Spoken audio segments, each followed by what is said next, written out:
ونؤمن به ونتوكل عليه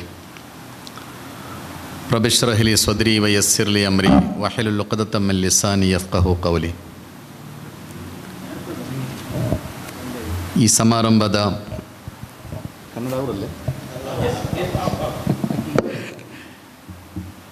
ಸಮಾರಂಭದ ಗೌರವಾನ್ವಿತ ಅಧ್ಯಕ್ಷರೇ, ವೇದಿಕೆಯಲ್ಲಿರುವ ಅಖಿಲ ಭಾರತ ಬ್ಯಾರಿ ಪರಿಷತ್ತಿನ ಎಲ್ಲ ಹೊಣೆಗಾರರೇ,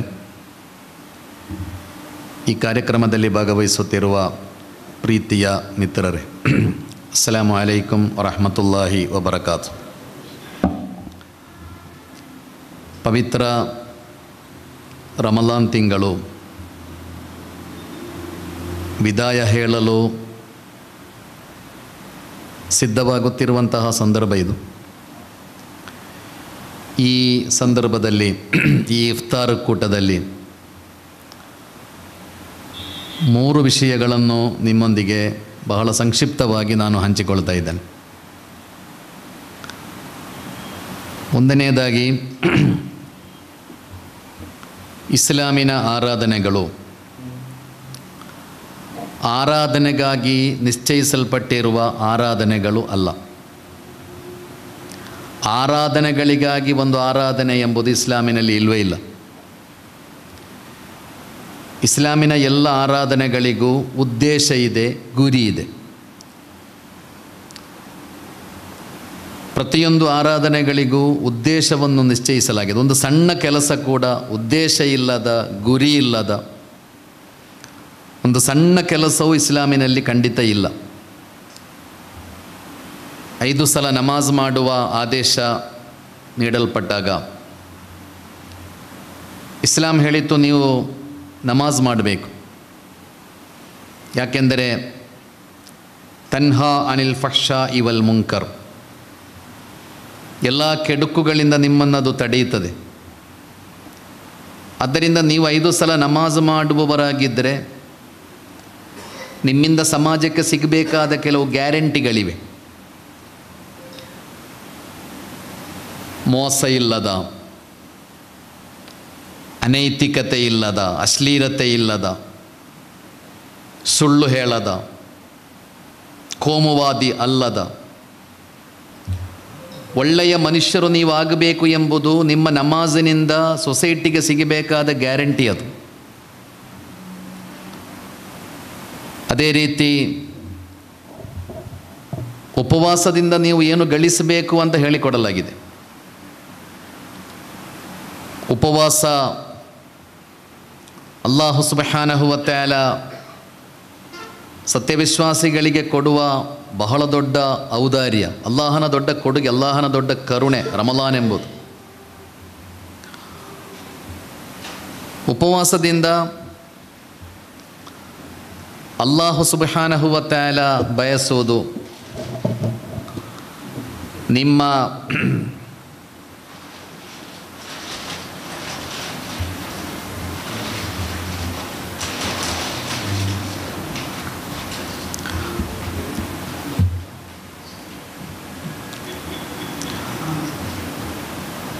ಅಲ್ಲಾಹು ಸುಬ್ಹಾನಹು ವ ತಆಲ ಉಪವಾಸದಿಂದ ಬಯಸುವುದು ಮನುಷ್ಯನ ಶುದ್ಧೀಕರಣ, ಪ್ಯೂರಿಫಿಕೇಷನ್. ಒಬ್ಬ ವಿದ್ವಾಂಸರ ಬಳಿ ಬಂದು ಒಬ್ಬರು ನನಗೆ ಉಪದೇಶ ಮಾಡಿ ಅಂತ ಕೇಳಿಕೊಳ್ತಾರೆ, ನನಗೊಂದು ಉಪದೇಶ ಮಾಡಿ ಅಂತ. ಅದಕ್ಕೆ ಆ ವಿದ್ವಾಂಸರು ಅವರೊಂದಿಗೆ ನಿಮಗೆ ಪಾತ್ರೆ ತೊಳೆಯುವುದು ಗೊತ್ತಾ ಅಂತ ಕೇಳಿದರು. ಪಾತ್ರೆ, ವೆಸಲ್ಸ್ ತೊಳೆಯುವುದು ಗೊತ್ತಿದೆಯಾ ಅಂತ ಕೇಳ್ತಾರೆ. ಅಂದರೆ ಪಾತ್ರೆ ತೊಳೆದಿದ್ದೀರಾ ಅಥವಾ ಬೇರೆಯವರು ತೊಳೆಯೋದು ನೋಡಿದ್ದೀರಾ, ನಿಮಗೆ ಅನುಭವ ಇದೆಯಾ ಅಂತ ಕೇಳೋದು. ಆ ಯುವಕ ಹೇಳಿದರು, ಹೌದು. ಆದರೆ ಆ ಯುವಕನಿಗೊಂದು ಗೊಂದಲ, ಉಪದೇಶಕ್ಕೂ ಪಾತ್ರೆ ತೊಳೆಯೋದಕ್ಕೆ ಇವನು ಸಂಬಂಧ ಇದೆ ಅಂತ. ಆ ವಿದ್ವಾಂಸ ಹೇಳಿದರು, ಪಾತ್ರೆ ತೊಳೆಯುವಾಗ ಅದರ ಹೊರಗಿನ ಶುಚಿತ್ವಕ್ಕಿಂತ ಹೆಚ್ಚು ಅದರ ಒಳಗಿನ ಶುಚಿತ್ವಕ್ಕೆ ಮಹತ್ವ ಕೊಡಲಾಗುತ್ತದೆ. ಖಂಡಿತ ಪಾತ್ರೆಯ ಹೊರಗೆ ಶುಚಿತ್ವ ಬಹಳ ಅಗತ್ಯ ಇದೆ, ಮಸಿ ಇರಬಾರ್ದು, ಅದರ ಕ್ಲೀನ್ನೆಸ್ ಬಹಳ ಅಗತ್ಯ. ಆದರೆ ಹೊರಗಿನ ಶುಚಿತ್ವಕ್ಕಿಂತ ಪಾತ್ರೆಯ ಒಳಗಿನ ಶುಚಿತ್ವಕ್ಕೆ ಹೆಚ್ಚು ಮಹತ್ವ ಕೊಡಲಾಗುತ್ತದೆ ಪಾತ್ರೆ ತೊಳೆಯುವಾಗ. ಯಾಕೆಂದರೆ ಫುಡ್ ರೆಡಿಯಾಗುವುದು ಒಳಗೆ, ಅದರ ಹೊರಗೆ ಅಲ್ಲ. ಅದೇ ರೀತಿ ಆ ವಿದ್ವಾಂಸ ಹೇಳಿದರು, ನಿಮ್ಮ ಅಂತರಂಗ ಬಹಳ ಸ್ವಚ್ಛವಾಗಿರಬೇಕು. 4 ಗ್ರೂಪಿನ ಜನರಿರ್ತಾರೆ ಸೊಸೈಟಿಯಲ್ಲಿ. ಒಂದು, ಅಂತರಂಗ ಬಹಿರಂಗ ಬಹಳ ಚೆನ್ನಾಗಿರ್ತದೆ, ಅಂತರಂಗ ಕೆಟ್ಟು ಹೋದವರು, ಬಹಳ ಕೆಟ್ಟವರವರು. ಹೊರಗಿನಿಂದ ನೀವು ನೋಡಿದರೆ ಅವರ ಹಾವಭಾವ, ಅವರ ಭಾಷಣ, ಅವರ ಚಟುವಟಿಕೆ, ಅವರ ಡ್ರೆಸ್ಸು, ಇದೆಲ್ಲ ಬಹಳ ಚೆನ್ನಾಗಿರ್ತದೆ. ಆದರೆ ಅವರ ಅಂತರಂಗ ಮಲಿನವಾದದ್ದು, ಸ್ವಚ್ಛ ಅಲ್ಲ ಅವರ ಅಂತರಂಗ. ಅಂಥವರು ಇಸ್ಲಾಮಿನಲ್ಲಿ ಅವರಿಗೆ ಯಾವುದೇ ಸ್ಥಾನಮಾನ ಇಲ್ಲ, ಯಾವುದೇ ಬೆಲೆಯೂ ಇಲ್ಲ ಅವರಿಗೆ ಇಸ್ಲಾಮಿನಲ್ಲಿ. ಇನ್ನೊಂದು ಗ್ರೂಪ್ ಅಂತರಂಗ ಮತ್ತು ಬಹಿರಂಗ ಎರಡೂ ಕೆಟ್ಟವರು. ಅವರ ಹೊರಗೂ ಚೆನ್ನಾಗಿಲ್ಲ, ಒಳಗೂ ಚೆನ್ನಾಗಿಲ್ಲ. ಅವರು ಇಸ್ಲಾಮಿನಲ್ಲಿ ಯಾವುದೇ ಸ್ಥಾನಮಾನ ಇಲ್ಲದವರು. ಮೂರನೆಯ ಒಂದು ಗ್ರೂಪ್ ಇದೆ, ಅವರ ಅಂತರಂಗ ಬಹಳ ಶುಚಿತ್ವದಿಂದ ಕೂಡಿದೆ, ಬಹಿರಂಗ ಅಷ್ಟು ಒಳ್ಳೆಯದಿಲ್ಲ, ಕಾಣುವಾಗೆಲ್ಲ ಅಷ್ಟು ಸ್ವಚ್ಛವಾಗಿ ಇರುವುದಿಲ್ಲ, ಅಷ್ಟು ನೀಟಾಗಿ ಇರುವುದಿಲ್ಲ ಅವರು. ಆದರೆ ಮನಸ್ಸೆಲ್ಲ ಬಹಳ ಒಳ್ಳೆಯದು. ಅವರಿಗೂ ಇಸ್ಲಾಮಿನಲ್ಲಿ ದೊಡ್ಡ ಪ್ರಾಮುಖ್ಯತೆ ಇಲ್ಲ. ಅಲ್ಲಾಹನ ಪ್ರವಾದಿ 4ನೆಯ ಒಂದು ಗ್ರೂಪ್ ಇದೆ, ಅವರ ಅಂತರಂಗವೂ ಚೆನ್ನಾಗಿರುತ್ತದೆ, ಬಹಿರಂಗವೂ ಚೆನ್ನಾಗಿರುತ್ತದೆ. ಅಲ್ಲಾಹನ ಪ್ರವಾದಿ ಈ 4ನೆಯ ಗ್ರೂಪ್ ನಮಗೆ ಕಲಿಸಿಕ. ಅಲ್ಲಾಹನ ಪ್ರವಾದಿಯ ಅಂತರಂಗ ಎಂಬುದು, ಬಹಿರಂಗ ಎಂಬುದು ಬಹಳ ಸ್ವಚ್ಛ. ಡ್ರೆಸ್ ಇರಬಹುದು, ಹಲ್ಲುಜ್ಜುವುದು, ಉಗುರು ಕತ್ತರಿಸುವುದು, ಯಾವಾಗಲೂ ನೀಟ್ನೆಸ್. ಅಲ್ಲಾಹನ ಪ್ರವಾದಿಯ ಬಗ್ಗೆ ಹೇಳಲಾಗುತ್ತದೆ. ಮುಹಮ್ಮದ್ ಮುಸ್ತಫಾ ಸಲ್ಲಲ್ಲಾಹು ಅಲೈಹಿ ವಸಲ್ಲಂ ಆಯಿಷಾ ಹೇಳುವುದು, ಮನೆಯಿಂದ ಹೊರಗೆ ಹೋಗುವಾಗ ಮತ್ತು ಮನೆಗೆ ಬರುವಾಗ ಅಲ್ಲಾಹನ ಪ್ರವಾದಿ ಯಾವಾಗಲೂ ಕೈ ತೊಳೆಯುತ್ತಾ ಇದ್ದರು. ನಾವು ಕೈ ತೊಳೆಯಲಿಕ್ಕೆ ಆರಂಭ ಮಾಡಿದ್ದೆ ಕೊರೋನಾ ಬಂದ ನಂತರ. ಮನೆಗೆ ಪ್ರವೇಶಿಸಿದ ಕೂಡಲೇ ಕೈ ತೊಳೆಯಬೇಕು ಅಂತ ನಾವು ಆರಂಭ ಮಾಡಿದ್ದು ಕೊರೋನಾ ಬಂದ ನಂತರ. ಅಲ್ಲಾಹನ ಪ್ರವಾದಿ ಯಾವಾಗ ಮನೆಗೆ ಪ್ರವೇಶಿಸಿದಾಗಲೂ ಪ್ರಥಮವಾಗಿ ಮಾಡುವ ಕೆಲಸ ಕೈ ತೊಳೆಯುತ್ತಾ ಇದ್ದರು ಮುಹಮ್ಮದ್ ಮುಸ್ತಫಾ. ಮನೆಯಲ್ಲಿ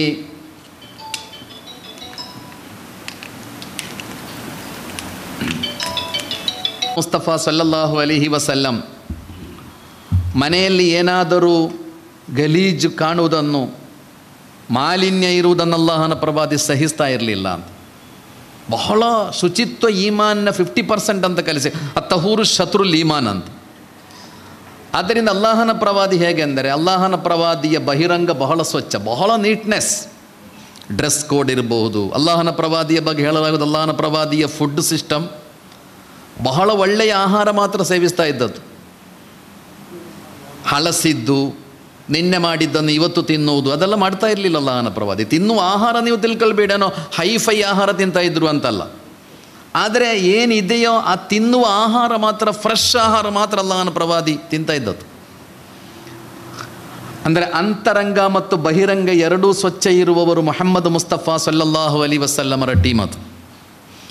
ಆದ್ದರಿಂದ ಉಪವಾಸದಿಂದ ನಾವು ಗಳಿಸಬೇಕಾದದ್ದು ಪ್ಯೂರಿಫಿಕೇಷನ್, ನಮ್ಮ ಶುದ್ಧೀಕರಣ ಆಗಬೇಕು. ನಿಮಗೆ ಗೊತ್ತಿರುವ ನಾನಲ್ಲ, ನನಗೆ ಗೊತ್ತಿರುವ ನಾನು. ನಿಮಗೆ ಗೊತ್ತಿರುವ ನಾನಲ್ಲ, ನನಗೆ ಗೊತ್ತಿರುವ ನಾನು. ನಿಮಗಿಂತ ಹೆಚ್ಚು ನನ್ನ ಬಗ್ಗೆ ನನಗೆ ಗೊತ್ತಿರುವುದು. ನನ್ನ ಬಗ್ಗೆ ಹೆಚ್ಚು ಗೊತ್ತಿರುವುದು ನನ್ನ ಫ್ಯಾಮಿಲಿಗಿಂತ, ನನ್ನ ಫ್ರೆಂಡ್ಸ್ಗಳಿಗಿಂತ, ನನ್ನ ಸಂಘಟನೆಯವರಿಗಿಂತ. ನನ್ನ ಬಗ್ಗೆ ಅತಿ ಹೆಚ್ಚು ಗೊತ್ತಿರುವವ ನಾನು ಮಾತ್ರ. ಆದ್ದರಿಂದ ರಮಲಾನ್ ಎಂಬುದು ನನ್ನನ್ನು ನಾನು ತಿದ್ದಿಕೊಳ್ಳುವ, ಟ್ರ್ಯಾಕ್ ತಪ್ಪಿ ಹೋಗಿದ್ದರೆ ಅದನ್ನು ಮತ್ತೆ ಸರಿಪಡಿಸು, ಬಹಳ ದೊಡ್ಡ ಒಂದು ಅವಕಾಶವನ್ನು ಅಲ್ಲಾಹು ಸುಬ್ಹಾನಹು ವ ತಆಲ ನಮಗೆ ಕೊಟ್ಟಿದ್ದಾನೆ. ಆದ್ದರಿಂದ ರಮಲಾನ್ನಲ್ಲಿ ನಮ್ಮ ಟಾರ್ಗೆಟ್ ನಮ್ಮ ಶುದ್ಧೀಕರಣ ಆಗಬೇಕು. ಎರಡನೇದಾಗಿ ರಮಲಾನ್ನಲ್ಲಿ ನಮ್ಮ ಗುರಿ ಏನೆಂದರೆ, ನೀವು ಅಲ್ಲಾಹನಿಗೆ ನಿಕಟರಾಗಬೇಕು ಅಂತ. ಯಾರು ಅಲ್ಲಾಹನಿಗೆ ನಿಕಟರಾಗ್ತಾರೋ ಅವರು ಮನುಷ್ಯರಿಗೆ ಹೆಚ್ಚು ನಿಕಟರಾಗ್ತಾರೆ. ಅಲ್ಲಾಹನಿಗೆ ನಿಕಟರಾಗುವುದರ ಪರಿಣಾಮ ಅವರು ಮನುಷ್ಯರಿಗೆ ಬಹಳ ಹತ್ತಿರ ಆಗ್ತಾರೆ ಅಂತ. ಮನುಷ್ಯರಿಂದ ದೂರ ಆಗಿ ಅಲ್ಲಾಹನಿಗೆ ಹತ್ತಿರ ಆಗಲಿಕ್ಕೆ ಸಾಧ್ಯವೇ ಇಲ್ಲ. ಅಂತಹ ಒಂದು ವಿರೋಧಾಭಾಸದ ಫಿಲೋಸಫಿ ಇಸ್ಲಾಂ ಕಲಿಸಿಕೊಡಲಿಲ್ಲ. ನೀವು ಅಲ್ಲಾಹನಿಗೆ ನಿಕಟರಾಗುವುದಾದರೆ ನೀವು ಮನುಷ್ಯರಿಗೆ ಬಹಳ ನಿಕಟರಾಗ್ತೀರಿ. ಆದ್ದರಿಂದಲೇ ರಮಲಾನ್ನಲ್ಲಿ ನೋಡಿ, ಉಪವಾಸದ ಜೊತೆಗೆ ಝಕಾತು ಪಾವತಿಸುವುದಕ್ಕೆ ಕೂಡ ಮುಸ್ಲಿಂ ಸಮುದಾಯ ಬಹಳ ಮಹತ್ವ ಕೊಡುತ್ತದೆ. ಜನರ ಸಮಸ್ಯೆಯನ್ನು ತಿಳಿಯಲು, ಜನರ ಸಮಸ್ಯೆಗಳನ್ನು ಅರ್ಥ ಮಾಡಲಿಕ್ಕೆ, ಜನರ ಸಮಸ್ಯೆಗಳನ್ನು ಪರಿಹರಿಸಲಿಕ್ಕೆ. ಹಾಗೆ ಅಲ್ಲಾಹನಿಗೆ ನಿಕಟರಾದವರು ಖಂಡಿತವಾಗಿಯೂ ಮನುಷ್ಯರಿಗೆ ನಿಕಟರಾಗ್ತಾರೆ. ಸಮಾಜದಲ್ಲಿ ಅಗತ್ಯ ಇರುವವರ ಜಗತ್ತು ಬಹಳ ದೊಡ್ಡದು. ಬಹಳ ದೊಡ್ಡ ಜಗತ್ತಿದೆ, ಅಗತ್ಯ ಇರುವವರ ಜಗತ್ತು, ಸಮಸ್ಯೆಗಳ ಜಗತ್ತು ಬಹಳ ದೊಡ್ಡದದು. ಆದ್ದರಿಂದ ರಮಲಾನನ್ನು ಸಹಾನುಭೂತಿಯ ತಿಂಗಳಂತ ಅಲ್ಲಾಹನ ಪ್ರವಾದಿ ಹೇಳಿದರು. ಈ ತಿಂಗಳು ಸಹಾನುಭೂತಿಯ ತಿಂಗಳು, ಮನುಷ್ಯರ ಸಮಸ್ಯೆಗಳನ್ನು ಅರಿಯಬೇಕಾದ ತಿಂಗಳು.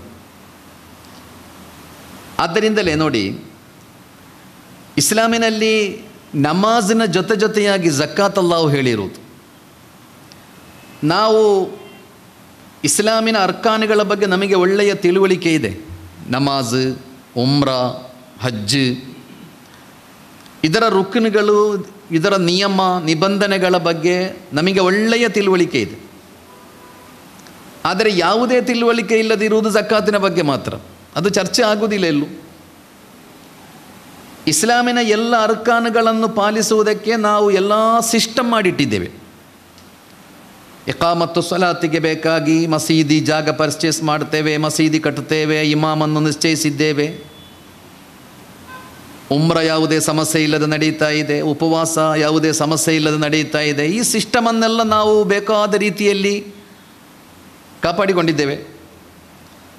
ಆದರೆ ಯಾವುದೇ ಸಿಸ್ಟಮ್ ಇಲ್ಲದೆ ಇರುವುದು ಝಕಾತಿಗೆ ಮಾತ್ರ. ಅದಕ್ಕೆ ಯಾವ ಸಿಸ್ಟಮೂ ಇಲ್ಲ. ವಿದ್ವಾಂಸರು ಹೇಳಿದರು, ಝಕಾತ್ ಒಂದು ಸಮಾಜದಲ್ಲಿ ಇಂಪ್ಲಿಮೆಂಟ್ ಆದರೆ ಆ ಸಮಾಜದಲ್ಲಿ ಹಸಿವಿನಿಂದ ನರಳುವ ಒಬ್ಬ ಮನುಷ್ಯ ಖಂಡಿತ ಇರುವುದಿಲ್ಲ. ಅಲ್ಲಿ ಚಿಕಿತ್ಸೆ ಇಲ್ಲದ, ಅಲ್ಲಿ ಶಿಕ್ಷಣ ಇಲ್ಲದ, ಅಲ್ಲಿ ವಸತಿ ಇಲ್ಲದ ಜನರು ಇರಲಿಕ್ಕೆ ಸಾಧ್ಯವೇ ಇಲ್ಲ. ಝಕಾತ್ ಈ ಸಮುದಾಯದಲ್ಲಿ ಇಂಪ್ಲಿಮೆಂಟ್ ಆದರೆ ವಲಾಕಿನ್ನ ಅಕ್ಸರಹುಂ ತರಕು ಹಾದಿಹಿಲ್ ಫರೀಲಾನ್. ಈ ಸಮುದಾಯದ ಬಹುಸಂಖ್ಯಾತರು ಝಕಾತನ್ನು ಹಾಳು ಮಾಡಿಬಿಟ್ಟಿದ್ದಾರೆ ಅಂತ ವಿದ್ವಾಂಸರು ಹೇಳು. ಕೆಲವರು ಝಕಾತ್ ಕೊಡದೆ ಹಾಳು ಮಾಡಿದ್ದಾರೆ, ಕೆಲವರು ಕೊಟ್ಟು ಹಾಳು ಮಾಡಿದ್ದಾರೆ ಝಕಾತಿನ ಸಿಸ್ಟಮನ್ನು. ವಲಾಕಿನ್ನ ಅಕ್ಸರನ್ನಾಸಿ ತರಕು ಹಾದಿಹಿಲ್ ಫರೀಲಾ. ಹೆಚ್ಚಿನವರು ಈ ಫರಲ್ಲನ್ನು ಹಾಳು ಮಾಡಿಬಿಟ್ಟಿದ್ದಾರೆ. ಕೆಲವರು ಕೊಡುವುದೇ ಇಲ್ಲ ಝಕಾತ್. 100 ಪೌಣು 200 ಪೌಣು ಚಿನ್ನ ಇದ್ದು ಕೂಡ ಅದು ಉಪಯೋಗಿಸುವ ಚಿನ್ನ ಅಂತ ಸಮರ್ಥನೆ ಮಾಡುವವರು ಇದ್ದಾರೆ. ಅಲ್ಲ, ನಿಮಗೆ ಉಪಯೋಗಿಸಲಿಕ್ಕೆ 85 ಗ್ರಾಮ್ ಹೇಳಿದೆ ಇಸ್ಲಾಂ. 85 ಗ್ರಾಮಿಗೆ ನೀವು ಕೊಡಬೇಡಿ, ಝಕಾತ್ ಕೊಡಬೇಡಿ, ಅದು ನಿಮ್ಮ ಉಪಯೋಗದ ಚಿನ್ನ. ಇದು 100 ಪೌಣು 200 ಪೌಣು ಇಟ್ಟುಕೊಂಡು ಕೂಡ ನೀವು 85 ಗ್ರಾಮ್ ಅಂದರೆ 8.5 ಪೌಣಿಗೆ ಅದು ಉಪಯೋಗಿಸುವ ಚಿನ್ನ, ಅದಕ್ಕೆ ಝಕಾತ್ ಕೊಡಬೇಡಿ. ಉಪಯೋಗಿಸುವ ವಾಚಿಗೆ ಝಕಾತ್ ಇಲ್ಲದಂತೆ, ಉಪಯೋಗಿಸುವ ಮೊಬೈಲಿಗೆ ಝಕಾತ್ ಇಲ್ಲದಂತೆ, ಉಪಯೋಗಿಸುವ 85 ಗ್ರಾಮ್ ಚಿನ್ನಕ್ಕೆ ಝಕಾತ್ ಕೊಡಬೇಡಿ. ಅದರಾಚೆ 100 ಪೌಣು 200 ಪೌಣು ಚಿನ್ನ ಇಟ್ಟು ಉಪಯೋಗಿಸುವ ಚಿನ್ನ ಅಂತ ಹೇಳಿದರೆ ಅದಕ್ಕೆ ಅರ್ಥ ಏನದು? ರಿಯಲ್ ಎಸ್ಟೇಟ್, ಕೋಟಿಗಟ್ಟಲೆ ರೂಪಾಯಿ ಬೆಲೆ ಬಾಳುವ ಜಾಗ ಇದೆ ಕೆಲವರಲ್ಲಿ, ಝಕಾತ್ ಕೊಡುವುದೇ ಇಲ್ಲ. ಝಕಾತ್ ಕೊಡಬೇಕು ಅಂತ ಹೇಳಿದರೆ ಅರ್ಥವೂ ಆಗುವುದಿಲ್ಲ ಜನರಿಗೆ. ವಲಾಕಿನ್ನ ಅಕ್ಸರನ್ನಾಸಿ ತರಕು ಹಾದಿಹಿಲ್ ಫರೀಲಾ. ಹೆಚ್ಚಿನವರು ಝಕಾತನ್ನು ಹಾಳು ಮಾಡಿದ್ದಾರೆ, ಕೆಲವರು ಕೊಡುವುದೇ ಇಲ್ಲ. ಅಲ್ಲಾಹನ ಕುರ್ಆನ್ನಲ್ಲಿ ಝಕಾತ್ ಕೊಡದವರ ಬಗ್ಗೆ ಹೇಳುವುದು ಫವೈಲುಲ್ ಲಿಲ್ ಮುಶ್ರಿಕೀನ್ ಅಲ್ಲದೀನ ಲಾ ಯೂತೂನ ಝಕಾತ ವಹುಂ ಬಿಲ್ ಆಖಿರತಿ ಹುಂ ಕಾಫಿರೂನ್ ಅಂತ ಒಂದೇ ಆಯತ್ತಿನಲ್ಲಿ ಮುಶ್ರಿಕ್ ಮತ್ತು ಕಾಫಿರ್ ಅಂತ ಹೇಳಲಾಯಿತು.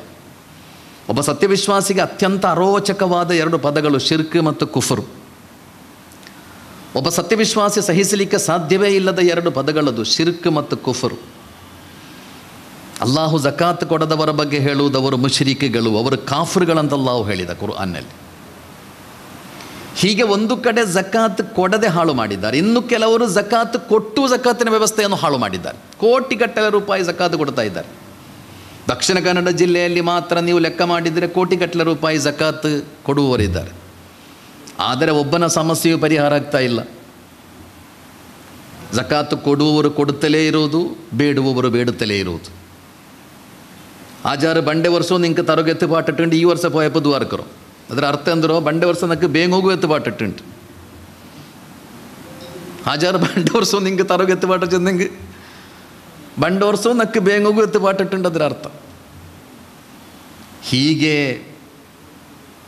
ಬಹಳ ಇಜ್ಜತ್ತಿನ ಗೌರವದ ಜಕಾತ್ ಎಂಬುದು ಒಂದು ದೊಡ್ಡ ಪ್ರಾಜೆಕ್ಟ್. ಅದು ನೀವು ಚಿಲ್ಲರ ದುಡ್ಡು ಕೊಡುವ ಸಿಸ್ಟಮಿನ ಹೆಸರಲ್ಲ, ಅದೊಂದು ದೊಡ್ಡ ಪ್ರಾಜೆಕ್ಟ್ ಅದು.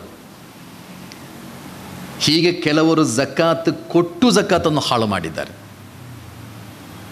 ಸಮಾಜದಲ್ಲಿ ಅತಿ ಹೆಚ್ಚು ಚಾರಿಟಿ ಮಾಡುವ ಸಮುದಾಯ ಅಂತ ಮುಸ್ಲಿಂ ಸಮುದಾಯದ ಗೌರವ. ಈ ಸಮುದಾಯದಷ್ಟು ಚಾರಿಟಿ ಮಾಡುವವರು ಯಾರೂ ಇಲ್ಲ ಸಮಾಜದಲ್ಲಿ.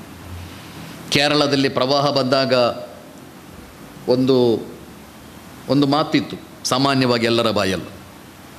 ಕೇರಳ ನೀರಿನ ಪ್ರವಾಹವನ್ನು ನೋಡಿತ್ತು, ಮುಸ್ಲಿಮರ ಚಾರಿಟಿಯ ಪ್ರವಾಹವನ್ನು ಕಂಡಿತ್ತು ಕೇರಳ ಅಂತ. ಪ್ರವಾಹ ಬಂದಾಗ ನೀರಿನ ಪ್ರವಾಹವನ್ನು ಮಲಯಾಳಿಗಳು ನೋಡಿದರು. ಅದೇ ರೀತಿ ಮುಸ್ಲಿಂ ಸಮುದಾಯದ ಚಾರಿಟಿಯ ಪ್ರವಾಹವನ್ನು ಕೂಡ ಕೇರಳದ ಜನತೆ ಕಂಡರು. ಅಷ್ಟು ಚಾರಿಟಿ ಮಾಡುವ ಸಮುದಾಯ ಇದು. ಅತಿ ಹೆಚ್ಚು ಕೊಡುವ ಸಮುದಾಯ ಈ ಉಮ್ಮತ್ತು. ಸಮಾಜದಲ್ಲಿ ಅತಿ ಹೆಚ್ಚು ಬೇಡುವ ಸಮುದಾಯವೂ ಈ ಸಮುದಾಯ. ಯಾಕೆಂದರೆ ಈ ಕೊಡುವ ಸಿಸ್ಟಮ್ ಸರಿ ಇಲ್ಲ. ಕೊಡ್ತಾ ಇದ್ದೇವೆ, ಧಾರಾಳ ಕೊಡ್ತಾರೆ, ಆದರೆ ಕೊಡುವ ಸಿಸ್ಟಮ್ ಸರಿ ಇಲ್ಲದ ಕಾರಣಕ್ಕೆ ಅತಿ ಹೆಚ್ಚು ಕೊಡುವ ಸಮುದಾಯ ಅತಿ ಹೆಚ್ಚು ಬೇಡುವ ಸಮುದಾಯವೂ ಆಗ್ತಾ ಇದೆ. ಆದ್ದರಿಂದ ರಮಲಾನ್ನಲ್ಲಿ ನಾವು ಎರಡನೆಯದಾಗಿ ಪರಿಗಣಿಸಬೇಕಾದದ್ದು, ಅಲ್ಲಾಹನಿಗೆ ನಾವು ನಿಕಟರಾಗುವುದಾದರೆ ಖಂಡಿತವಾಗಿಯೂ ನಾವು ಮನುಷ್ಯರಿಗೆ ನಿಕಟರಾಗುವ ಮೂಲಕ ಮಾತ್ರ ಅಲ್ಲಾಹನಿಗೆ ನಿಕಟರಾಗಲಿಕ್ಕೆ ಸಾಧ್ಯ. ಮೂರನೆಯದು, ರಮಲಾನ್ನಲ್ಲಿ ನಾವು ಕಲಿಯಬೇಕಾದ ಪಾಠ. ರಮಲಾನ್ ಅಂದರೆ ಶಹರುಲ್ ಕುರ್ಆನ್, ಕುರ್ಆನ್ನ ತಿಂಗಳದು. ಕುರ್ಆನ್ ಇಲ್ಲದಿದ್ದರೆ ರಮಲಾನ್ ಇಲ್ಲ. ಕುರ್ಆನ್ನ ರಮಲಾನಿನ ಎಲ್ಲ ಶ್ರೇಷ್ಠತೆಗೆ, ಎಲ್ಲ ಮಹತ್ವಕ್ಕೆ ಕಾರಣ ಈ ತಿಂಗಳಲ್ಲಿ ಕುರ್ಆನ್ ಅವತೀರ್ಣಗೊಂಡಿದೆ ಎಂಬುದು ಮಾತ್ರ. ಆದ್ದರಿಂದ ರಮಲಾನ್ನಲ್ಲಿ ಕುರ್ಆನ್ನೊಂದಿಗಿರುವ ನಮ್ಮ ಸಂಬಂಧವನ್ನು ಮತ್ತಷ್ಟು ನಾವು ಬಲಪಡಿಸಬೇಕು. ನಮ್ಮ ಸಮಸ್ಯೆ ಏನೆಂದರೆ ಕುರ್ಆನ್ನ ಜೊತೆಗೆ ನಮಗೆ ಯಾವ ಸಂಬಂಧವೂ ಇಲ್ಲ ಇವತ್ತು. ಕುರ್ಆನ್ ಎಂಬುದು ಬರ್ಕತ್ತಿಗಾಗಿ ಓದಲಿಕ್ಕೆ ಇರುವ ಒಂದು ಗ್ರಂಥ ಮಾತ್ರ. ಅದರ ಆಚೆ ಕುರ್ಆನ್ನೊಂದಿಗೆ ಯಾವ ಸಂಬಂಧ ಇದೆ? ಮೌಇಲತುಂ ಮಿರ್ ರಬ್ಬಿಕುಂ ವ ಶಿಫಾಉಲ್ ಲಿಮಾ ಫಿ ಸುದೂರ್ ಅಂತ ಅಲ್ಲಾಹು ಹೇಳಿದ ಈ ಗ್ರಂಥದ ಬಗ್ಗೆ. ಇದು ನಿಮ್ಮ ಅಲ್ಲಾಹನ ಕಡೆಯಿಂದ ನಿಮಗೆ ಬಂದಿರುವ ಉಪದೇಶ. ವ ಶಿಫಾಉಲ್ ಲಿಮಾ ಫಿ ಸುದೂರ್, ನಿಮ್ಮ ಮನಸ್ಸಿನ ಒಳಗೆ ಇರುವ ಎಲ್ಲ ರೋಗಗಳಿಗೆ ಇದು ಔಷಧಿಯಾಗಿದೆ ಎಂದಲ್ಲಾಹು ಹೇಳಿದ. ನಿಮ್ಮ ಮನಸ್ಸಿನ ರೋಗಗಳನ್ನು ಗುಣಪಡಿಸಲಿಕ್ಕೆ ಮೆಡಿಕಲ್ ಸೈನ್ಸಿನಲ್ಲಿ ಯಾವುದೇ ಟ್ಯಾಬ್ಲೆಟ್ ಇಲ್ಲ, ಇಂಜೆಕ್ಷನೂ ಇಲ್ಲ, ಆಪರೇಷನೂ ಇಲ್ಲ. ಅಥವಾ ಯಾವ ಲ್ಯಾಬಿನಲ್ಲಿ ಪರೀಕ್ಷಿಸಿದರೂ ನಿಮ್ಮ ಮನಸ್ಸಿನ ರೋಗಗಳನ್ನು ಕಂಡುಹುಡುಕಲಿಕ್ಕೆ ಸಾಧ್ಯವೂ ಇಲ್ಲ. ಅಸೂಯೆ, ಹಗೆತನ, ವಿದ್ವೇಷ, ಈ ರೋಗಗಳನ್ನೆಲ್ಲ ಯಾವ ಲ್ಯಾಬಿನಲ್ಲಿ ಟೆಸ್ಟ್ ಮಾಡಿದರೂ ಕಂಡುಹಿಡಿಯಲಾಗುವುದಿಲ್ಲ. ಅಥವಾ ಯಾವ ಮೆಡಿಸಿನ್ನಿಂದಲೂ ಅದನ್ನು ಗುಣಪಡಿಸಲಿಕ್ಕೂ ಸಾಧ್ಯ ಇಲ್ಲ.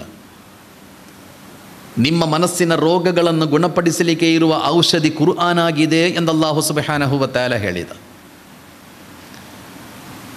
ಕಡ್ಡಾಯವಾಗಿ ಮುಸ್ಲಿಂ ಸಮುದಾಯ 17 ಸಲ ನಾವು ಅಲ್ಲಾಹನೊಂದಿಗೆ ನಿರಂತರ ಪ್ರಾರ್ಥಿಸುವ ಒಂದು ಪ್ರಾರ್ಥನೆ ಇದೆ. ಒಬ್ಬ ವಿಶ್ವಾಸಿ ಕನಿಷ್ಠ 17 ಸಲ ಅಲ್ಲಾಹನೊಂದಿಗೆ ದಿನಂಪ್ರತಿ ಬೇಡ್ತಾನೆ. ಆ ಪ್ರಾರ್ಥನೆ, ಆ ಬೇಡಿಕೆ, ಇಹ್ದಿನ ಸಿರಾತಲ್ ಮುಸ್ತಕೀಮ್ ಎಂಬುದು ಆ ಬೇಡಿಕೆ. ಅಲ್ಲಾಹನೇ, ನಮಗೆ ನೀನು ಸನ್ಮಾರ್ಗವನ್ನು ತೋರಿಸು,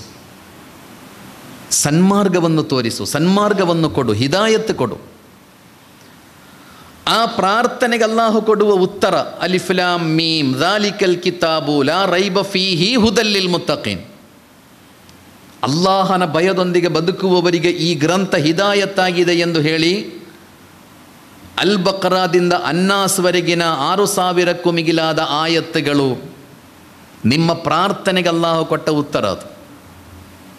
ನನಗೆ ಹಿದಾಯತ್ ಕೊಡು ಎಂಬ ಪ್ರಾರ್ಥನೆಗೆ ಅಲ್ಲಾಹು ಕೊಟ್ಟ ಉತ್ತರವಾಗಿದೆ ಕುರ್ಆನ್. ಧಾರಾಳ ಸಮಸ್ಯೆಗಳ ಸುಳಿಯಲ್ಲಿ ಸಿಲುಕಿದ ಒಂದು ಉಮ್ಮತ್ತು, ವಿವಿಧ ಕಠಿಣ ಪರೀಕ್ಷೆಗಳನ್ನು ಎದುರಿಸುತ್ತಿರುವ ಒಂದು ಉಮ್ಮತ್ತು, ಅವರ ಸಮಸ್ಯೆಗಳಿಗೆ ಪರಿಹಾರ ಇರುವುದು ರುಜೂ ಇಲಲ್ ಕುರ್ಆನ್ ಎಂಬುದು, ಕುರ್ಆನ್ನ ಕಡೆಗೆ ನೀವು ಮರಳಬೇಕು ಅಂತ. ಇನ್ನ ಹಾದಲ್ ಕುರ್ಆನ ಯಹ್ದೀ ಲಿಲ್ಲತೀ ಹಿಯ ಅಕ್ವಮ್, ಈ ಗ್ರಂಥ ನಿಮಗೆ ನೇರ ಮಾರ್ಗವನ್ನು ತೋರಿಸಿಕೊಡುತ್ತದೆ ಎಂದಲ್ಲಾಹು ಹೇಳಿದ. ಈ ಗ್ರಂಥ ನಿಮಗೆ ನೇರ ಮಾರ್ಗವನ್ನು ತೋರಿಸಿಕೊಡುತ್ತದೆ ಎಂದು ನಿಮಗೆ ಗೊತ್ತಿರುವುದಕ್ಕಿಂತ ಹೆಚ್ಚು ನಿಮ್ಮ ಶತ್ರುಗಳಿಗೆ ಗೊತ್ತಿದೆ. ಈ ಗ್ರಂಥ ನಿಮಗೆ ನೇರ ಮಾರ್ಗವನ್ನು ತೋರಿಸಿಕೊಡುತ್ತದೆ ಎಂಬುದು ನಿಮಗಿಂತ ಹೆಚ್ಚು ನಿಮ್ಮ ಶತ್ರುಗಳಿಗೆ ಗೊತ್ತಿದೆ. ಆದ್ದರಿಂದಲೇ ಓರಿಯೆಂಟಲಿಸ್ಟ್ಗಳ ಒಂದು ಕೊಟೇಶನ್ ಇದೆ, ಮಾ ಝಾಲಲ್ ಮುಸ್ಲಿಮೂನ ಫೀ ಕುವ್ವತಿನ್ ಮಾದಾಮ ಮಅಹುಮುಲ್ ಕುರ್ಆನ್ ವಲ್ ಮಸಾಜಿದ್. ಓರಿಯೆಂಟಲಿಸ್ಟ್ಗಳ ಕೊಟೇಶನ್ ಅದು, ಇಸ್ಲಾಮಿನ ಶತ್ರುಗಳ ಕೋಟ್ ಅದು. ಮಾ ಝಾಲಲ್ ಮುಸ್ಲಿಮೂನ ಫೀ ಕುವ್ವತಿನ್, ಮುಸ್ಲಿಮರಿಗೆ ಯಾವಾಗಲೂ ಕುವ್ವತ್ತಿರುತ್ತದೆ, ಮುಸ್ಲಿಮರಿಗೆ ಯಾವಾಗಲೂ ಶಕ್ತಿ ಇರುತ್ತದೆ, ಮುಸ್ಲಿಮರಿಗೆ ಯಾವಾಗಲೂ ಆತ್ಮವಿಶ್ವಾಸ ಇರುತ್ತದೆ. ಎಲ್ಲಿಯ ತನಕ?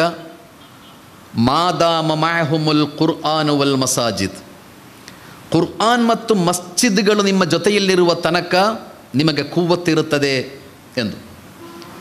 ಎಲ್ಲಿಯ ತನಕ ನೀವು ಕುರ್ಆನ್ನ ಜೊತೆ ಇದ್ದೀರಿ ಮತ್ತು ಮಸ್ಜಿದ್ಗಳು ಎಲ್ಲಿಯ ತನಕ ನಿಮ್ಮ ಸೆಂಟರ್ಗಳಾಗಿರುತ್ತದೆಯೋ ಅಲ್ಲಿಯ ತನಕ ನೀವು ಶಕ್ತಿ ಇರುವವರು. ಕುರ್ಆನ್ ನಿಮ್ಮ ಜೊತೆಯಲ್ಲಿದ್ದರೆ, ಕುರ್ಆನ್ನ ಜೊತೆಗೆ ನೀವು ಬದುಕುವುದಾದರೆ ನಿಮ್ಮನ್ನು ದಮನಿಸಲಿಕ್ಕೆ, ನಿಮ್ಮನ್ನು ಸೋಲಿಸಲಿಕ್ಕೆ ಜಗತ್ತಿನಲ್ಲಿ ಯಾವ ಶಕ್ತಿಗಳಿಗೂ ಸಾಧ್ಯ ಇಲ್ಲ. ಎರಡನೆಯದು, ಮಸೀದಿಗಳು ನಿಮ್ಮ ಸೆಂಟರ್ಗಳಾಗಬೇಕು. ಮಸೀದಿಗೆ ಜಕಾತ್ ಕೊಡಬೇಡಿ ಅಂತ ಹೇಳಲಾಗಿದೆ. ಯಾಕೆ ಅದು? ಮಸೀದಿಗೆ ಜಕಾತ್ ಕೊಡಬಾರ್ದು ಅಂತ. ಬಹಳ ಮಸೀದಿಗೆ ಕೊಡುವುದಕ್ಕಿಂತ ದೊಡ್ಡ ಪುಣ್ಯದ ಕೆಲಸ ಬೇರೆ ಇಲ್ಲಲ್ಲ. ಮಸೀದಿಗೆ ಜಕಾತ್ ಕೊಡಬಾರ್ದು ಅಂತ ಯಾಕೆ ಹೇಳಿ? ತಂದೆ ತಾಯಿಗೆ ಕೂಡ ಜಕಾತ್ ಕೊಡಬಾರ್ದು ಅಂತ ಹೇಳಲಾಗಿದೆ. ತಂದೆ ತಾಯಿಗೆ ಜಕಾತ್ ಕೊಡಬಾರ್ದು ಯಾಕೆ ಅಂದರೆ, ನನ್ನ ತಂದೆ ತಾಯಿಯ ರಕ್ಷಣೆ ನನ್ನ ಜವಾಬ್ದಾರಿ. ಜಕಾತ್ ಕೊಟ್ಟಲ್ಲ ನಾನು ಅವರನ್ನು ರಕ್ಷಣೆ ಮಾಡಬೇಕಾದದ್ದು. ನಾನು ಬದುಕುವುದಾದರೆ ನನ್ನ ತಂದೆ ತಾಯಿಯೂ ಬದುಕಬೇಕು. ಆದ್ದರಿಂದ ತಂದೆ ಮತ್ತು ತಾಯಿಗೆ ಜಕಾತ್ ಕೊಡಬೇಡಿ ಅಂತ ಹೇಳಲಾಯಿತು. ಅದೇ ರೀತಿ ಮಸೀದಿಗೆ ಜಕಾತ್ ಕೊಡಬೇಡಿ ಅಂದರೆ, ಮಸೀದಿ ಎಂಬುದು ನೀವು ಜಕಾತ್ ಕೊಟ್ಟು ಜಕಾತಿನ ದುಡ್ಡಿನಿಂದ ರಕ್ಷಣೆ ಮಾಡಬೇಕಾದದಲ್ಲ. ನಿಮ್ಮ ತಂದೆ ತಾಯಿಯನ್ನು ನೀವು ಹೇಗೆ ಕಾಪಾಡ್ತೀರೋ ಅದೇ ರೀತಿ ಮಸೀದಿಯ ಸಂರಕ್ಷಣೆ ನಿಮ್ಮ ಜವಾಬ್ದಾರಿ. ಅದು ಮಸೀದಿಯ ಸಂರಕ್ಷಣೆ ನಿಮ್ಮ ಬಹಳ ದೊಡ್ಡ ಜವಾಬ್ದಾರಿ. ನೀವು ಬದುಕುವುದಾದರೆ ಮಸೀದಿಯನ್ನು ನೀವು ಸಂರಕ್ಷಿಸಬೇಕು. ಹೀಗೆ ಎಲ್ಲಿಯ ತನಕ ಮಸೀದಿಗಳು ಮತ್ತು ಕುರ್ಆನ್, ಮಾದಾಮ ಮಅಹುಮುಲ್ ಕುರ್ಆನ್ ವಲ್ ಮಸಾಜಿದ್, ಕುರ್ಆನ್ ಮತ್ತು ಮಸಾಜಿದ್ಗಳು ಜೊತೆಯಲ್ಲಿರುವ ತನಕ ನೀವು ಕುವ್ವತ್ತಿರುವವರು, ಶಕ್ತಿ ಇರುವವರು. ಆದ್ದರಿಂದ ಕುರ್ಆನ್ನಿಂದ ತಡೆಯುವ ಮತ್ತು ಮಸೀದಿಗಳು ಸೆಂಟರ್ ಆಗದ ಹಾಗೆ ನೋಡಿಕೊಳ್ಳುವ ಪ್ರಯತ್ನಗಳನ್ನು ಶತ್ರುಗಳು ಎಲ್ಲ ಕಾಲದಲ್ಲೂ ಮಾಡಿದ್ದಾರೆ. ಮೆಲ್ಬೋರ್ನ್ ಅಂತ ನಿಮಗೆ ಗೊತ್ತಿರ್ಬೋದು. ಮೆಲ್ಬೋರ್ನ್ ಅಂದರೆ ಆಸ್ಟ್ರೇಲಿಯಾದ ಒಂದು ಕ್ರಿಕೆಟ್ ಸ್ಟೇಡಿಯಂನ ಹೆಸರು, ನಮಗೆ ಪರಿಚಯ ಇರುವ ಮೆಲ್ಬೋರ್ನ್. ನಿಜವಾಗಿ ಮೆಲ್ಬೋರ್ನ್ ಅಂದರೆ ಒಬ್ಬ ಬ್ರಿಟಿಷ್ ಪ್ರಧಾನಮಂತ್ರಿಯ ಹೆಸರು, ಲಾರ್ಡ್ ಮೆಲ್ಬೋರ್ನ್ ಅಂತ. ಬ್ರಿಟಿಷ್ ಪ್ರಧಾನಮಂತ್ರಿಗಳ ಪೈಕಿ ಅತ್ಯಂತ ಬುದ್ಧಿವಂತ ಪ್ರಧಾನಿ ಲಾರ್ಡ್ ಮೆಲ್ಬೋರ್ನ್. ಇತಿಹಾಸ ಬಹಳ ಚೆನ್ನಾಗಿ, ಇತಿಹಾಸದ ಬಗ್ಗೆ ತಿಳುವಳಿಕೆ ಇರುವ, ಬಹಳ ಇಂಟೆಲೆಕ್ಚುವಲ್ ಪ್ರೈಮ್ ಮಿನಿಸ್ಟರ್, ಬಹಳ ಬುದ್ಧಿವಂತ ಪ್ರಧಾನಮಂತ್ರಿ ಅಂತ ಗುರುತಿಸಲ್ಪಡುವ ಒಬ್ಬ British prime minister Melbourne, lord Melbourne. ಅವರ ಜೊತೆ ನಡೆಸಲಾದ ಒಂದು ಇಂಟರ್ವ್ಯೂ ಇದೆ. ಅವರೊಂದಿಗೆ ಮಾಧ್ಯಮದವರ ಪ್ರಶ್ನೆ, ಇತಿಹಾಸದ ಬಗ್ಗೆ ತಿಳುವಳಿಕೆ ಇರುವವರು ನೀವು, ಇತಿಹಾಸದಲ್ಲಿ ನಿಮ್ಮನ್ನು ಆಶ್ಚರ್ಯಚಕಿತವಾಗಿಸಿದ ವಿಷಯ ಯಾವುದು ಎಂಬುದು ಪ್ರಶ್ನೆ. ಇತಿಹಾಸದಲ್ಲಿ ನೀವು ವಂಡರ್ ಅಂತ ಯಾವುದಂತ ತಿಳಿಯುತ್ತೀರಿ? ಬಹಳ ಅದ್ಭುತ, ಆಶ್ಚರ್ಯ ಅಂತ ಇತಿಹಾಸದಲ್ಲಿ ನೀವು ಯಾವ ಘಟನೆಯನ್ನು ತಿಳಿಯುತ್ತೀರಿ ಎಂಬುದು ಪ್ರಶ್ನೆ. ಅದಕ್ಕೆ ಮೆಲ್ಬೋರ್ನ್ ಕೊಡುವ ಉತ್ತರ, ಇತಿಹಾಸದಲ್ಲಿ ಅತ್ಯಂತ ಅದ್ಭುತ ಘಟನೆ ಯಾವುದೆಂದರೆ ಮುಸ್ಲಿಮರ ಬೆಳವಣಿಗೆ ಅಂತ ಹೇಳ್ತಾರೆ ಅವರು. ಮುಸ್ಲಿಂ ಸಮುದಾಯದ ಬೆಳವಣಿಗೆ 6ನೇ ಶತಮಾನದಲ್ಲಿ ಒಂಟೆಯ ಮೂಗುದಾರ ಹಿಡಿದು ಮರುಭೂಮಿಯಲ್ಲಿ ಸುತ್ತಾಡುತ್ತಿದ್ದ ಒಂದು ಜನತೆ. ಅವರು ಸೈನ್ಸ್, ಟೆಕ್ನಾಲಜಿ, ಖಗೋಳಶಾಸ್ತ್ರ, ಜೀವಶಾಸ್ತ್ರ ಎಲ್ಲ ಕ್ಷೇತ್ರಗಳಲ್ಲೂ ಅವರು ಪ್ರಭಾವಿಗಳಾದರು. ಯಾವುದು ಗೊತ್ತಿಲ್ಲದಿದ್ದ ಒಂದು ಜನತೆ ಅದು. ಒಂಟೆಯ ಮೂಗುದಾರ ಹಿಡಿದು ಮರುಭೂಮಿಯಲ್ಲಿ ಸುತ್ತಾಡುವುದು ಮಾತ್ರ ಅವರಿಗೆ ಗೊತ್ತಿತ್ತು. ಆ ಜನತೆ 100 ವರ್ಷಗಳ ಅವಧಿಯಲ್ಲಿ, ಅಲ್ಲಾಹನ ಪ್ರವಾದಿ 637ರಲ್ಲಿ ವಫಾತಾದದ್ದು. ಕ್ರಿಸ್ತಶಕ 700 ಆಗುವಾಗ ಜಗತ್ತಿನ 1/3 ಮೂರನೆಯ ಒಂದು ಭಾಗ ಮುಸ್ಲಿಮರ ಅಧೀನದಲ್ಲಿತ್ತು. ರೋಮ್ ಮತ್ತು ಪರ್ಷಿಯನ್ ಸಾಮ್ರಾಜ್ಯಗಳು ಜಗತ್ತಿನ ನಾಲೇಜಿನ ಎಲ್ಲ ಕ್ಷೇತ್ರಗಳನ್ನು ನಿಯಂತ್ರಿಸಿದ್ದು ಮುಸ್ಲಿಂ ಸಮುದಾಯ ಆಗಿತ್ತು. ಅದಕ್ಕೆ ಮೆಲ್ಬೋರ್ನ್ ಹೇಳುವುದು ಇತಿಹಾಸದಲ್ಲಿ ನಡೆದ ಅತ್ಯಂತ ಅದ್ಭುತ ಘಟನೆ ಅಂದರೆ ಮುಸ್ಲಿಂ ಸಮುದಾಯದ ಬೆಳವಣಿಗೆ ಅಂತ. ಅದಕ್ಕೆ ಕಾರಣ ಏನು ಅಂತ ಕೇಳ್ತಾರೆ ಪ್ರೆಸ್ಸಿನವರು. ಅದಕ್ಕೆ ಮೆಲ್ಬೋರ್ನ್ ಕೊಡುವ ಉತ್ತರ ಅವರ ಕೈಯಲ್ಲಿರುವ ಗ್ರಂಥ ಅಂತ. ಅವರ ಕೈಯಲ್ಲಿರುವ ಕುರ್ಆನ್ ನಿಮಗೇನು ಕಲಿಸಿಕೊಟ್ಟಿದೆ? ಓದಿ, ಚಿಂತನೆ ನಡೆಸಿ, ಸಂಶೋಧನೆ ಮಾಡಿ, ಕೆಲಸ ಮಾಡಿ, ಇದು ಮಾತ್ರ ನಿಮಗೆ ಕುರ್ಆನ್ ಹೇಳಿಕೊಡುವುದು. ನೀವು ಓದಬೇಕು, ಅಧ್ಯಯನ ನಡೆಸಬೇಕು, ಸಂಶೋಧನೆ ಮಾಡಬೇಕು, ಕೆಲಸ ಮಾಡಬೇಕು. ಕುರ್ಆನ್ ನಿರಂತರವಾಗಿ ಕಲಿಸಿಕೊಡುವ ಮಾರ್ಗದರ್ಶನ ಅದು. ಹಾಗೆ ಅವರ ಕೈಯಲ್ಲಿರುವ ಕುರ್ಆನ್ ಅವರ ಜೊತೆಯಲ್ಲಿದ್ದಾಗ ಅವರು ಜಗತ್ತಿನ ಲೀಡರ್ಸ್ಗಳಾದರು. ಈ ಇಂಟರ್ವ್ಯೂ ನಡೆಯುವಾಗ ಮುಸ್ಲಿಂ ಸಮುದಾಯ ಅವರ ಕುಸಿತ ಆರಂಭ ಆಗಿದೆ. ಅವರು ಮೇಲಿನಿಂದ ಕೆಳಗೆ ಇಳಿದಿದ್ದಾರೆ. ಅವರು ಕೆಳಗೆ ಇಳಿಯಲು ಕಾರಣ ಏನು ಅಂತ ಕೇಳ್ತಾರೆ ಮೆಲ್ಬೋರ್ನ್ನೊಂದಿಗೆ.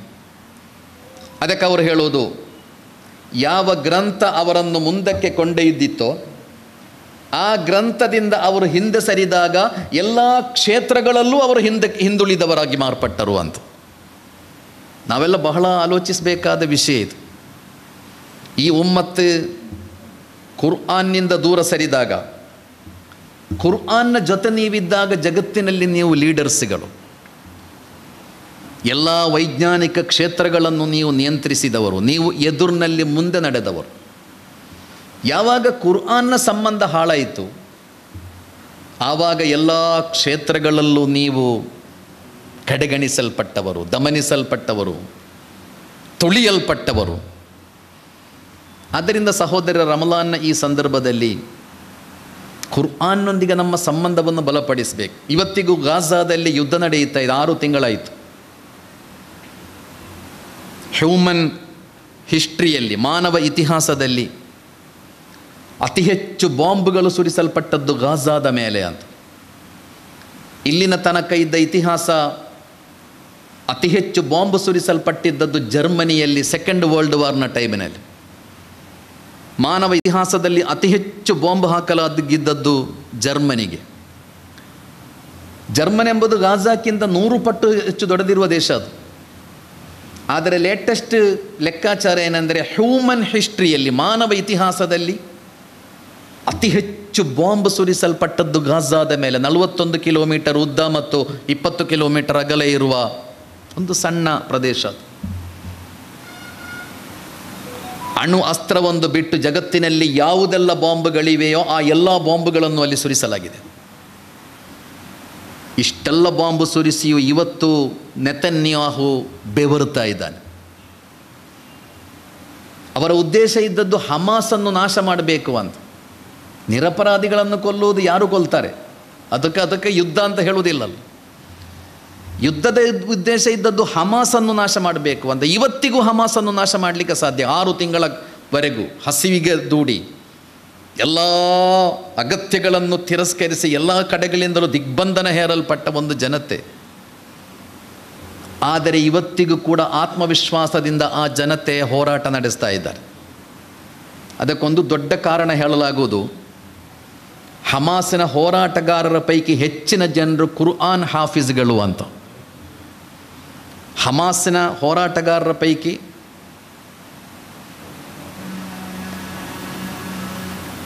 ಅತಿ ಹೆಚ್ಚಿನ ಹೋರಾಟಗಾರರು ಕುರ್ಆನ್ ಹಾಫಿಜ್ಗಳು, ಕುರ್ಆನ್ ಹಿಫ್ಜ್ ಮಾಡಿದ ಮುಜಾಹಿದ್ಗಳವರು. ಕುರ್ಆನ್ ಕೊಟ್ಟ ಶಕ್ತಿಯಿಂದ ಕುರ್ಆನ್ ಕೊಟ್ಟ ಆತ್ಮವಿಶ್ವಾಸ ಅವರಲ್ಲೇ ಇರುವುದು.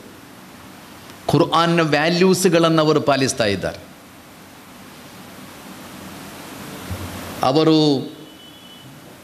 ಅರೆಸ್ಟ್ ಮಾಡಿದ ಜನರನ್ನು ಬಿಡುಗಡೆಗೊಳಿಸಿದಾಗ ಜಗತ್ತು ಯುದ್ಧ ಸ್ವಲ್ಪ ಒಂದು ಸಂಧಾನ ಆಗಿತ್ತು ಮಧ್ಯದಲ್ಲಿ. ಕೆಲವರನ್ನು ಬಿಡುಗಡೆ ಮಾಡಬೇಕು, ರಿಲೀಸ್ ಮಾಡಬೇಕು ಅಂತ. ಅಲ್ಲಿಂದಲೂ ಮಾಡಬೇಕು, ಇಲ್ಲಿಂದಲೂ ಮಾಡಬೇಕು. ಇಸ್ರೇಲ್ನಿಂದ ಫೆಲಸ್ತೀನಿಗಳನ್ನು ಮಾಡಬೇಕು. ಗಾಜಾದ ಹಮಾಸ್ನವರು ಇಸ್ರೇಲ್ ಅವರ ಬಂದಿಗಳು ಅವರು ಸೆರೆಯಲ್ಲಿಟ್ಟಿರುವಂತಹ ಜನರನ್ನು ಬಿಡುಗಡೆಗೊಳಿಸಬೇಕು. ಇಸ್ರೇಲ್ನ ಜೈಲುಗಳಿಂದ ಹೊರಬಂದ ಫೆಲಸ್ತೀನಿಗಳು ಸಂತೋಷಾತಿರೇಕದಿಂದ ಕುಣಿದಾಡಿದ್ರು ಗಾಜಾಕ್ಕೆ ಹೋಗಿ. ಅವರಿಗೆ ಹೇಳಲಿಕ್ಕಿದ್ದದ್ದು ಇಸ್ರೇಲಿ ಜೈಲಿನಲ್ಲಿ ಅನುಭವಿಸಿದ ದಬ್ಬಾಳಿಕೆ, ದೌರ್ಜನ್ಯ, ಹಿಂಸೆ, ಇದರ 100 ಕಥೆಗಳು. ಆದರೆ ಅಲ್ಲಿಂದ ಹಮಾಸ್ ಕೆಲವರನ್ನು ಬಿಡುಗಡೆಗೊಳಿಸ್ತಾರೆ. ಅವರೇನು ಹೇಳಿದರು? ಅವರನ್ನೆಲ್ಲ ಕಾಯ್ತಾ ಇದ್ರು. ಇಡೀ ಜಗತ್ತಿನ ಮೀಡಿಯಾ ಇತ್ತಲ್ಲಿ. ಯಾಕಂದರೆ ಜಗತ್ತಿನ ಭಯಂಕರ ಟೆರರಿಸ್ಟ್ಗಳ ಕೈಯಲ್ಲಿದ್ದವರಲ್ಲೂ ಇವರು. ಹಮಾಸ್ ಅಂದರೆ ಜಗತ್ತಿನಲ್ಲಿ ಅಷ್ಟು ದೊಡ್ಡ ಟೆರರಿಸ್ಟ್ಗಳು ಬೇರೆ ಇಲ್ಲ ಅಂತ ಎಲ್ಲ ಮಾಧ್ಯಮಗಳು ತೀರ್ಮಾನ ಮಾಡಿದೆ ಅಲ್ಲ. ಹಾಗೆ ಆ ಭಯಂಕರ ಟೆರರಿಸ್ಟ್ಗಳ ಕೈಯಲ್ಲಿದ್ದು ಬರುವುದು ಕೆಲವು ಮಂದಿ. ಅದನ್ನು ಇಡೀ ಜಗತ್ತಿಗೆ ತಿಳಿಸಬೇಕಲ್ಲ, ಭಯಾನಕತೆಯನ್ನು ವರ್ಣಿಸಬೇಕು. ಅದಕ್ಕೆ ಜಗತ್ತಿನ ಎಲ್ಲ ಮೀಡಿಯಾಗಳು ಸಿದ್ಧವಾಗಿದೆ. ಆ ಬಂಧಿಸಲ್ಪಟ್ಟಿದ್ದ ಜನತೆ ಬಂದು ಹೇಳಿದ್ದು ಅವರು ಒಳ್ಳೆಯವರು ಅಂತ ಹೇಳುತ್ತಾರೆ. ಹಮಾಸ್ನವರು ಒಳ್ಳೆಯವರು ಅಂತ ಹೇಳಿದರು. ಅವರ ಮಕ್ಕಳನ್ನು ನೀವು ನಿರಪರಾಧಿಗಳಾದ 1000ಗಟ್ಟಲೆ ಮಕ್ಕಳನ್ನು ಕೊಲ್ಲುವಾಗಲೂ ನಮ್ಮ ಮಕ್ಕಳನ್ನು ಅವರು ಅತ್ಯಂತ ಪ್ರೀತಿಯಿಂದ ರಕ್ಷಣೆ ಮಾಡಿದ್ದಾರೆ ಅಂತ ಹೇಳಿದರು. ಇದೆಲ್ಲ ವೈರಲ್ ಆಗೋದಿಲ್ಲ. ಜಗತ್ತಿನಲ್ಲಿ ಅತಿ ಹೆಚ್ಚು ವೈರಲ್ ಆಗಬೇಕಾದ ವಿಷಯ, ಆದರೆ ವೈರಲ್ ಆಗದಂತೆ ತಡೆಯಲಾಗುತ್ತದೆ, ಅದು ಬೇರೆ ಸಬ್ಜೆಕ್ಟ್. ಆದರೆ ಜಗತ್ತು ಇವತ್ತು ಹಮಾಸಿನ ಬಗ್ಗೆ ಅಧ್ಯಯನ ನಡೆಸ್ತಾ ಇದ್ದಾರೆ. ಹಮಾಸಿನ ಕಾರಣಕ್ಕಾಗಿ ಕುರ್ಆನ್ ಕ್ಲಬ್ ಅಂತ ಜಗತ್ತಿನಲ್ಲಿ ಕೋಟಿಗಟ್ಟಲೆ ಜನರು ಇವತ್ತು ಕುರ್ಆನ್ ಕ್ಲಬ್ಬಿನ ಸದಸ್ಯರಾಗಿದ್ದಾರೆ ಅಂತ. ಹಮಾಸಿನ ಕಾರಣಕ್ಕೆ ಕುರ್ಆನ್ನ ಕಡೆಗೆ ತಿರುಗಿರುವ, ಕುರ್ಆನ್ ಅಧ್ಯಯನ ನಡೆಸುತ್ತಿರುವ ಕೋಟಿಗಟ್ಟಲೆ ಜನರಿದ್ದಾರೆ ಇವತ್ತು ಜಗತ್ತಿನಲ್ಲಿ. ನಾನು ಹೇಳುತ್ತಿರುವುದು, ನೀವು ಕುರ್ಆನ್ನ ಜೊತೆಯಲ್ಲಿರುವುದಾದರೆ ನಿಮ್ಮನ್ನು ಸೋಲಿಸಲಿಕ್ಕೆ ಜಗತ್ತಿನಲ್ಲಿ ಯಾವ ಶಕ್ತಿಗಳಿಗೂ ಸಾಧ್ಯ ಆಗುವುದಿಲ್ಲ, ಯಾವ ಕ್ಷೇತ್ರದಲ್ಲೂ. ಆದ್ದರಿಂದ ಸಹೋದರರ, ನಾವು ಕುರ್ಆನ್ನ ಕಡೆಗೆ ಮರಳಬೇಕು. ಕುರ್ಆನ್ ಕಲಿಯುವ, ಕುರ್ಆನ್ನ ಬಗ್ಗೆ ಚಿಂತನೆ ನಡೆಸುವ. ಎಲ್ಲ ಭಾಷೆಗಳಲ್ಲೂ ಇದೆ ಅಲ್ಲ ನಿಮ್ಮ ಕೈಯಲ್ಲಿ ತಫ್ಸೀರ್. ದಿವಸಕ್ಕೆ 3 ಆಯತ್ತು ಸ್ಟಡಿ ಮಾಡುವ ಅಭ್ಯಾಸ ನೀವು ಬೆಳೆಸಿ. ಹೆಚ್ಚು ಓದ್ಬೋದು, ಅರ್ಧ ಗಂಟೆ ಕೂತುಕೊಂಡು ಕುರ್ಆನಿಗಾಗಿ ನೀವು ಕೊಡಿ. 4 ಆಯತ್ತು ನೀವು ಸ್ಟಡಿ ಮಾಡಿ ದಿವಸಕ್ಕೆ. ಅದು ನಿಮ್ಮಲ್ಲಿ ಮಾಡುವ ಬದಲಾವಣೆ, ನಿಮ್ಮ ವ್ಯಕ್ತಿತ್ವದಲ್ಲಿ, ನಿಮ್ಮ ಮನೆಯಲ್ಲಿ, ನಿಮ್ಮ ಕುಟುಂಬದಲ್ಲಿ, ನಿಮ್ಮ ನಾಲೆಜಿನಲ್ಲಿ ಅದುಂಟು ಮಾಡುವ ಬದಲಾವಣೆಯನ್ನು ನೀವು ಅವಲೋಕನ ನಡೆಸಿ. ಆದ್ದರಿಂದ ಸಹೋದರರೇ, ಈ ಸಂದರ್ಭದಲ್ಲಿ ನಾನು ಹೇಳುತ್ತಿರುವುದು, ಕುರ್ಆನ್ನ ಕಡೆಗೆ ಮರಳಬೇಕೆಂಬ ತೀರ್ಮಾನ ಮಾಡಬೇಕು ನಾವು ರಮಲಾನ್ನಲ್ಲಿ. ಕುರ್ಆನ್ನ ಜೊತೆ ನಾನು ಬದುಕಬೇಕು, ಕುರ್ಆನ್ನ ಜೊತೆಯಲ್ಲಿ ನಾನು ಬದುಕಬೇಕು. ಆದ್ದರಿಂದ 3 ವಿಷಯಗಳನ್ನು ನಿಮ್ಮೊಂದಿಗೆ ನೆನಪಿಸಿದ್ದೇನೆ. 1, ರಮಲಾನ್ ನಮ್ಮ ಶುದ್ಧೀಕರಣ. ನಾನು ಹೇಳಿದಲ್ಲ, ನಿಮಗೆ ಗೊತ್ತಿರುವ ನನಗಿಂತ ಹೆಚ್ಚು ನನ್ನ ಬಗ್ಗೆ ನಿಮಗೆ ಗೊತ್ತಿರುವ ನಾನಲ್ಲ, ನನಗೆ ಗೊತ್ತಿರುವ ನಾವು ಯಾರು, ನಮಗೆಲ್ಲರಿಗೂ ನಮ್ಮ ಬಗ್ಗೆ ಗೊತ್ತಿದೆ. ಆದ್ದರಿಂದ ನಮ್ಮ ಶುಚಿತ್ವ, ನಮ್ಮ ಶುದ್ಧೀಕರಣ ಬಹಳ ಮುಖ್ಯ. 2ನೇದು, ಅಲ್ಲಾಹನಿಗೆ ನಾವು ನಿಕಟರಾಗುವಾಗ ಖಂಡಿತವಾಗಿಯೂ ಜನರಿಗೆ ನಾವು ನಿಕಟರಾಗಬೇಕು. ಜನರನ್ನು ಕಡೆಗಣಿಸಿ, ಜನರಿಂದ ದೂರಾಗಿ ಅಲ್ಲಾಹನಿಗೆ ನಿಕಟರಾಗಲಿಕ್ಕೆ ಖಂಡಿತ ಸಾಧ್ಯ ಇಲ್ಲ. 3ನೇಯದಾಗಿ, ಕುರ್ಆನ್ನ ಅಧ್ಯಯನ, ಕುರ್ಆನ್ನೊಂದಿಗಿರುವ ಸಂಬಂಧ. ಎಲ್ಲ ಸಮಸ್ಯೆಗಳಿಂದ ಹೊರಗೆ ಬರಲಿಕ್ಕೆ ನಾವೇನೇನೋ ಮಾತಾಡ್ತಾ ಇರ್ತೇವೆ. ಯಾವುದೋ ಮೀಟಿಂಗ್ ಮಾಡಿ ಸಮಸ್ಯೆಗಳ ಪರಿಹಾರ ಎಲ್ಲ ಹುಡುಕ್ತಾ ಇದೆ. ಅದೆಲ್ಲ ಹುಡುಕಬೇಕು, ಮಾತಾಡಬೇಕು, ಅದು ಬೇರೆ ವಿಷಯ. ಆದರೆ ಎಲ್ಲಿಯ ತನಕ ಕುರ್ಆನ್ ಕಲಿಸಿಕೊಟ್ಟ ಒಂದು ಸೊಲ್ಯೂಷನ್ ನಾವು ಕಲಿಯುವುದಿಲ್ಲ, ಅರ್ಥ ಮಾಡುವುದಿಲ್ಲ, ಅಲ್ಲಿಯ ತನಕ ಸುಮ್ಮನೆ ಮೀಟಿಂಗ್ ಮಾಡಬೇಕಷ್ಟೆ. ಆದ್ದರಿಂದ ಕುರ್ಆನ್ನಿಂದ ಮಾರ್ಗದರ್ಶನ ಪಡೆಯುವ. ಅಲಾ ಫತಕೂನು ಫಿತ್ನಾ, ಇದು ಹೇಳಿ ಮುಗಿಸ್ತಾ ಇದ್ದೆ ನಾನು. ಅಲ್ಲಾಹನ ಪ್ರವಾದಿ ಹೇಳಿದರು, ಬೇರೆ ಬೇರೆ ಪರೀಕ್ಷೆಗಳೆಲ್ಲ ನಿಮಗೆ ಬರುತ್ತದೆ, ಅದರಿಂದ ಹೊರಬರುವ ದಾರಿ ಯಾವುದು ಅಂತ ಸಹಾಬಿಗಳು ಪ್ರಶ್ನಿಸ್ತಾರೆ. ಯಾವ ಅಡ್ಡದಾರಿಗಳೂ ಇಲ್ಲ. ಕಿತಾಬುಲ್ಲಾಹಿ, ಅಲ್ಲಾಹನ ಗ್ರಂಥ, ಅಲ್ಲಾಹನ ಪ್ರವಾದಿ ಹೇಳಿದರು. ಫೀಹಿ ಖಬರು ಮಾ ಕಬಲಕುಂ ವನಬഉ ಮಾ ಬಅದಕುಂ ವಹುಕುಮು ಮಾ ಬೈನಕುಂ ವಹುವ ಸಿರಾತುಲ್ ಮುಸ್ತಕೀಮ್. ಅಲ್ಲಾಹನ ಪ್ರವಾದಿ ಹೇಳಿಕೊಟ್ರು, ನಿಮ್ಮ ಪೂರ್ವಿಕರ ಇತಿಹಾಸ ಇದೆ, ಇನ್ನು ಬರಲಿರುವವರ ವೃತ್ತಾಂತ ಇದೆ, ನಿಮ್ಮ ಮಧ್ಯೆ ಯಾವುದೆಲ್ಲ ವಿಷಯಗಳಿವೆಯೋ ಅವೆಲ್ಲದರ ಬಗ್ಗೆ ಅದರಲ್ಲಿ ತೀರ್ಮಾನ ಇದೆ. ಅದು ನಿಮಗೆ ನೇರ ಮಾರ್ಗವನ್ನು ತೋರಿಸಿಕೊಡುತ್ತದೆ. ಅದಕ್ಕೆ ಮರಳುವುದರ ಹೊರತು ನಿಮಗೆ ಬೇರೆ ದಾರಿ ಇಲ್ಲ ಸಮಸ್ಯೆಗಳನ್ನು ಎದುರಿಸಲಿಕ್ಕೆ ಎಂದಲ್ಲಾಹನ ಪ್ರವಾದಿ ಹೇಳುವುದು. ಆದ್ದರಿಂದ ಸಹೋದರರೇ, ಈ ವಿಷಯಗಳನ್ನು ಹೆಚ್ಚು ಹೆಚ್ಚು ಅರ್ಥ ಮಾಡಲಿಕ್ಕೆ, ಈ ವಿಷಯಗಳ ಬಗ್ಗೆ ಹೆಚ್ಚು ಹೆಚ್ಚು ಚಿಂತನೆ ನಡೆಸಲಿಕ್ಕೆ, ರಮಲಾನ್ ಅಂದರೆ ಇಂಧನ ಅಂತ. ಮುಂದೆ ಬದುಕಬೇಕಲ್ಲ, ಮುಂದಿರುವ ಪ್ರಯಾಣಕ್ಕೆ ನಿಮಗೆ ಪೆಟ್ರೋಲ್ ತುಂಬಿಸುವುದಿದ್ದು. ರಮಲಾನ್ ಅಂದರೆ ನಿಮಗೆ ಇಂಧನ, ಫ್ಯೂಯಲ್. ಈ ತಿಂಗಳಲ್ಲಿ ಧಾರಾಳ ಇಂಧನ ತುಂಬಿಸಿ ಮುಂದೆ ಹೋಗಬೇಕು. ಆದ್ದರಿಂದ ರಮಲಾನ್ನಲ್ಲಿ ಪಡೆದ ಒಳಿತು, ಸತ್ಕರ್ಮ, ಆತ್ಮವಿಶ್ವಾಸ, ಶುಚಿತ್ವ ಇದೆಲ್ಲ ನಮ್ಮ ಮುಂದಿನ ಪ್ರಯಾಣಕ್ಕೆ ದಾರಿದೀಪ ಆಗಬೇಕು. ಅಲ್ಲಾಹು ಸುಬ್ಹಾನಹು ವ ತಆಲಾ ಅನುಗ್ರಹಿಸಲಿ. ವಾಖಿರು ದಅವಾನಾ ಅನಿಲ್ ಹಮ್ದುಲಿಲ್ಲಾಹಿ ರಬ್ಬಿಲ್ ಆಲಮೀನ್. ಅಸ್ಸಲಾಮು ಅಲೈಕುಂ.